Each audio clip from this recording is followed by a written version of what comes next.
Hello everyone, Ogre27 Kane here today. We're just kind of enjoying the view for a minute. Anyways, let's do a real quick review. This is the Persistence for Nintendo Switch from Fire Sprite. Well, let's check this game out. Let's do a real quick overview and find out what it's all about. From what I hear, this game started out as a VR game. I would have liked to try that version out, but I do not own a VR. Thankfully, we got it ported to the Switch, and this version's pretty darn good. It's a space, horror, first-person shooter, roguelike. All those genres mix pretty darn well. So far, I'm enjoying all my time with it. Although with a lot of the features of the VR version, this version still functions pretty well. They were able to translate everything over to the controller pretty good. On top of that, it's pretty cheap too, so let's get into the story first up. The story sees your character waking up on board this spaceship. You really don't know what's going on, but there's a computer that kind of explains a little bit of it to you. Your job is to basically die and be recloned over and over in order to get everything running on this ship in order to save it. After realizing you're basically right next to a black hole, there's not really many options. You got to get your butt going. Now, a lot of this story is picked up through lore and different things that you find in the world environments, but there's also different characters that you can find, and as you use their DNA, you can clone them and get certain extra enhancements or different perks to each one. The story still remains the same though. You're still trying to get off the ship. Although I do really like the story in this game, it's not really something that's groundbreaking in any sense. So with all that being said though, the story is not what's going to get you going in this. That is going to have to be the gameplay.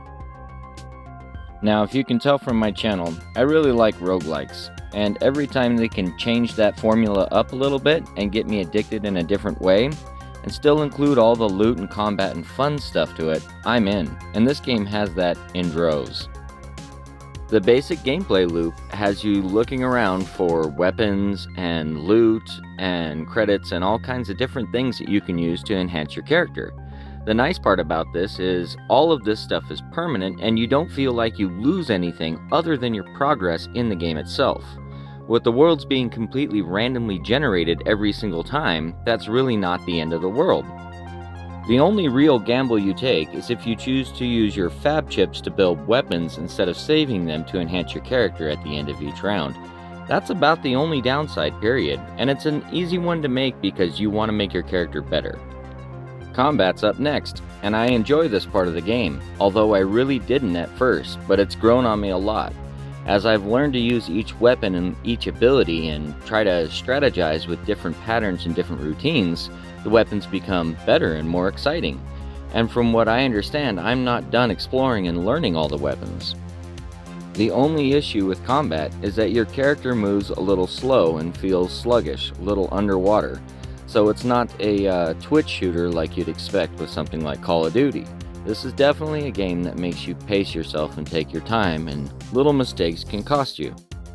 Now, there's some really great options in this game. There's melee weapons, there are firearms, there are grenades, there's some experimental weapons, including my favorite, which you've already seen me use here. The enemy variety is also pretty good too, causing you to use different weapons. You can't just fall back and rely on the same old weapon every single time.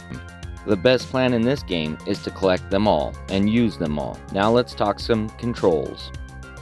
As I said before, the controls are a little weighty, they're a little slow and sluggish. There are upgrades you can get to your suit, but then they cost you some more beneficial and better upgrades, so it's not necessarily worth it to use what should have already been implemented as a normal way to play the game.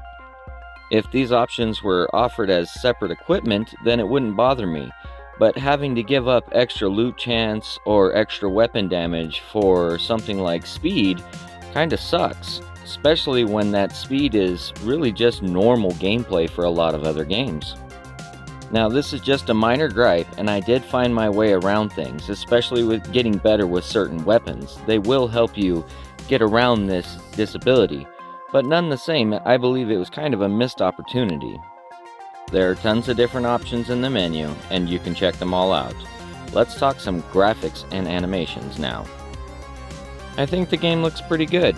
It has a nice solid resolution and a good solid frame rate. I think the developers did a good job porting it over, especially offering it for the value that they are at it. It's not a necessarily huge game or super intensive game, but as you can see on the screen, sometimes multiple enemies in other games might make it chug. This game didn't have any problems like that, especially when I had larger enemies with more intensive graphical elements to them. Now mind you, I didn't necessarily test this. I tried to keep myself within 1 or 2 enemies reach in most of my gameplay, because otherwise you can die pretty quick. I think the game's pretty vibrant, and I love the artistic style. I'm kind of a sci-fi fanatic myself, so this game scratches a certain itch for me that I've needed for a long time. I really enjoyed Void Bastards, and this game to me is a more realistic version of that. So if you enjoyed this, you might go check that game out too. Well, last up, I want to hit kind of a new category, but it's one that this game deserves, and that's the audio. The ambient audio in this game is pretty spooky. You can definitely hear the creatures around you making noises, grunting, looking for stuff, and when they spot you, it definitely is unnerving. I think they did a pretty fantastic job trying to convey the feeling of the game itself. Although the sounds are good, there's not really any music. So let's talk about the conclusion now. I've really enjoyed this game.